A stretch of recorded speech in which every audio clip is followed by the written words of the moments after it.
নমস্কার বন্ধুরা, অনিফার্স world YouTube চ্যানেলে আপনাদেরকে স্বাগত। আপনারা সকলেই জানেন নিশ্চয়ই, আয়ুষ্মান ভারত নিয়ে আমাদের রাজ্যের সাথে ন্যাশনাল হেলথ অথরিটির মৌ স্বাক্ষরিত হয়েছে গতকাল। তো আজকেই এই আয়ুষ্মান ভারত নিয়ে উপভোক্তাদের জন্য গুরুত্বপূর্ণ একটি আপডেট এসে গেল, সেটাই আমি আপনাদের সাথে শেয়ার করছি। দেখুন, এখানে সাবজেক্টে বলা হচ্ছে beneficiary verification and KYC, that is Ayushman Bharat প্রধানমন্ত্রী জন আরোগ্য যোজনা। অর্থাৎ যেটা বলা হচ্ছে, আয়ুষ্মান ভারত পিএমজেওয়াই যেহেতু আমাদের রাজ্যে প্রায় ইমপ্লিমেন্ট হতে চলেছে, তাই যে সমস্ত এএওয়াই, পিএইচএইচ এবং এসপিএইচএইচ রেশন কার্ড হোল্ডার উপভোক্তারা রয়েছেন, তাদের চিহ্নিতকরণ প্রক্রিয়া শুরু হবে।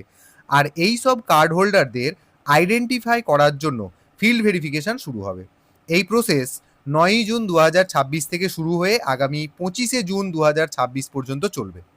এনএফএস এর ডেটাবেসে যাদের তথ্য রয়েছে, মানে যে সমস্ত উপভোক্তাদের তথ্য রয়েছে, তাদের বাড়ি বাড়ি গিয়ে ভেরিফিকেশন অফিসার এবং ফিল্ড লেভেল ওয়ার্কাররা সমস্ত কিছু ভেরিফাই করবেন।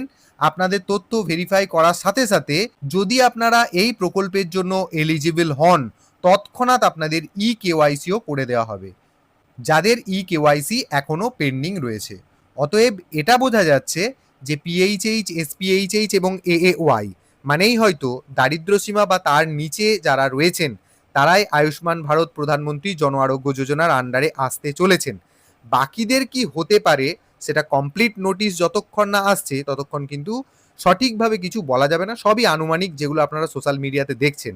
তো ততক্ষণ পর্যন্ত বা সেই আপডেট আসা পর্যন্ত অবশ্যই আমার চ্যানেলটিকে সাবস্ক্রাইব করে রাখুন এবং ভিডিওটি সকলের সাথে শেয়ার করতেও ভুলবেন না।